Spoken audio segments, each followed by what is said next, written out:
Welcome to Episode 6. This is a discussion of Chapter 6 of UAE Crypto Litigation, available at www.uaecryptolitigation.com. Welcome to the deep dive.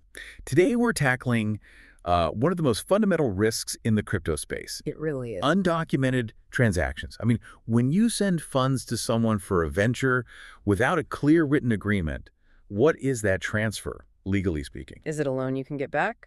Or is it a partnership investment that you've now lost? And that's our mission today, to really dissect how the UAE courts handle this when there's nothing in writing. Right. And this gets into a fascinating legal area called judicial recharacterization. When you operate in a contractual vacuum, the court has to step in and infer what you intended. And that inference can have massive financial consequences. Huge. The source material analyzes a case where that single distinction between a recoverable debt and lost capital hinged entirely on the lack of evidence. It all comes down to the burden of proof, doesn't it? If you can't prove it was a shared risk venture? Exactly. The law, generally speaking, prefers to protect the person who provided the capital, unless you can definitively prove that the money was put in under a shared risk model, a partnership. Then the court's default position kicks in. Yes. The default is to treat it as a recoverable principal, a debt. And that's what we see play out in this case. Okay, so let's dig into that case. It's a judgment from the Abu Dhabi Court of Appeal in 2022. A very common scenario. It is. A claimant transferred a significant sum of dirhams to the defendant. The payment was by check, and it was for a project that was promising some very high returns. Of course. And when the project failed, the defendant refused to return the funds. Right. They argued the money was lost in the venture. It wasn't a debt to be repaid. So in the court of first instance, the judge is looking at very limited evidence, basically just the check proving the transfer. And the claimant's word against the defendant's. Correct. And with no written agreement for a partnership, the court did what we just discussed. It defaulted to protecting the capital. It treated the transfer as a simple loan, a recoverable debt, and ordered the defendant to repay the entire sum. That finding became the central issue on appeal. So the defendant appeals, and they have really two main arguments. The first is substantive. Yes, they tried to recharacterize the payment. They argued it wasn't a loan at all, but a fee paid to a third party. For what? Training on Forex and digital currencies? Bitcoin, yes. So a non-refundable service fee. But they also attacked the procedure, claiming they were never properly served with the initial judgment. Which could have thrown the whole case out. It could have. But this is where the entire substantive fight loan versus service fee just gets completely wiped off the table. By a purely procedural point, it really shows the formalism of the UAE legal system. The Court of Appeal pointed to Article 158(b) of the Civil Procedure Law. And what does that rule say? It creates a mandatory procedural gateway for certain appeals. The appellant has to deposit a security, a specific amount of 2,000 dirhams, into the court treasury. Wait a minute, are you saying they lost a case over a multi-thousand dirham claim because they missed a 2,000 dirham administrative fee? That is the incredibly strict lesson of this judgment. The appellate court found that they failed to pay that security. And that was it? That was it. The failure made the entire appeal legally inadmissible. So all their substantive arguments? Legally moot. The court couldn't even hear them. It didn't matter if it was a loan or a service fee. The door was closed. So the lower court's finding that this undocumented transfer was a recoverable debt, it just stood. It became final and enforceable, not because the appeal court agreed with the logic, but because of a procedural default. It's a powerful illustration that you have to get the procedure right. For more details, of course, a copy of the book, UAE Crypto Litigation, is available at www.uaecryptolitigation.com. Okay, this whole situation just screams for some guardrails. If this happened today with a licensed virtual asset service provider, a VASP, how would the regulatory framework prevent this kind of contractual vacuum? Oh, the contrast is night and day.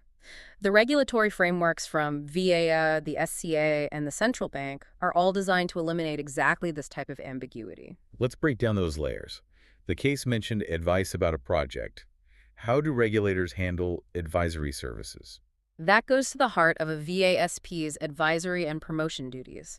If a VASP tried to convince a client to invest, that triggers very strict rules. Like what? Under SCA rules, they have to clearly separate facts from opinions, disclose all their compensation, and, this is key, tell the client to get independent advice. And VA? VA's advisory rulebook is even more direct. It says any advice has to be suitable for and in the best interest of each client.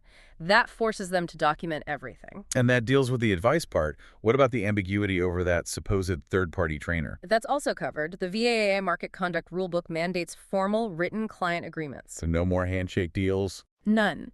The agreement has to spell out all the duties and responsibilities, and it has to explicitly name any third parties involved. The ambiguity the defendant tried to use would be impossible. And what about the money itself? The actual capital transfer? What's the ultimate protection there? That's fund segregation, and it is probably the single most important protection. That multi-thousand dirham transfer would fall under VAR's strict client money rules. Meaning the VASP can't just mix it with their own money. Exactly. It has to be held in a designated client account, legally and financially separate from the VASP's own funds. So even if the VASP goes bankrupt, your capital is protected. It's a safety net that was completely missing in this case. And finally, the framework must address that core conflict of risk, right? Yeah. The loan versus capital contribution. It does, through what's called a suitability test. The SCA framework requires this for non-qualified investors. So the VASP has to check if you can actually afford the risk. Yes, they have to be satisfied that you have the resources to, and I'm quoting here, lose all of your invested funds. This forces a formal, documented conversation about risk, which makes it almost certain the contracts would specify it's a high-risk contribution, not a simple loan. So the regulations are the guardrails. But what if you're operating peer-to-peer or outside a licensed VASP? How do you proactively protect yourself from this kind of judicial recharacterization? You have to build your own sophisticated contractual architecture. The goal is simple. Eliminate all ambiguity before a single dirham is transferred. Okay, so where do you start? You start with master governing agreements. Don't leave the nature of your entire relationship to chance. Use a document like a master digital currency loan agreement to define the roles upfront borrower-lender. You're defining the legal universe from day one. Precisely. It contractually prevents someone from later arguing it was some sort of ambiguous partnership. That sets the foundation. But what about this specific payment, like the check in our case study? How do you lock down the intent for that single transfer? For that, you need a transaction-specific protocol. This is where you use an instrument like a transaction specification notice or a confirmation before the transfer. And that notice would say what exactly? It would definitively state what the payment is. A loan, a capital contribution, a fee for service. By making that a condition for the transfer, you create a perfect paper trail of mutual intent. That sounds like good practice. But for a simple peer-to-peer deal, what's the one thing you absolutely must do? If you do only one thing, make it that transaction specification notice. It's your immediate concrete proof of what you both agreed to for that specific payment. Without it, you're arguing about shadows in court years later. Okay, next piece of the architecture. How do you handle that third-party problem? The mysterious trainer. You address that with explicit disclaimers of agency. The agreement needs to state that each party is acting for themselves. And if a third party is absolutely necessary, you need countersigned documents defining their exact role. And maybe an escrow. Using an escrow agent is an excellent layer of security. It creates a neutral audit trail and ensures capital only moves when all the contractual conditions are met. Last piece. The economics have to match the label. That's the economic substance point. It has to be rigorous. A borrow fee, which is like interest, must be separate from a profit share, which depends on success. So the way you get paid has to reflect the legal relationship you claim to have. Exactly. If it's a partnership, you share the losses. If it's a loan, you only get interest. Tying the money to the label prevents a court from having to guess what you really meant. So the key takeaway here is pretty clear. Without documented terms, a transfer for a failed crypto venture is likely to be seen as a recoverable debt by the courts. And that judgment can become final simply because of a procedural misstep. While the previous case examined a transaction with a written, albeit ambiguous, debt agreement, this judgment from the Abu Dhabi Court of Appeal demonstrates the judiciary's default posture in the face of a complete contractual vacuum. The ruling from the first instance court, left undisturbed by the procedural dismissal on appeal, treated the investment as a recoverable principle, highlighting the peril of failing to formalize a partnership or risk-sharing venture in writing. These cases, however, presuppose a legitimate, if poorly documented, commercial intent. The legal characterization of a crypto asset transfer shifts dramatically when the underlying activity moves from a commercial dispute to a criminal one. The next case presents a scenario where the court, armed with a prior criminal conviction, was tasked with determining whether a transfer of funds was for a simple peer-to-peer sale of digital currency or an inducement into an illicit investment. The judgment highlights the dispositive weight of a criminal verdict in subsequent civil proceedings, showing how the line between a breached contract and a fraudulent scheme is drawn.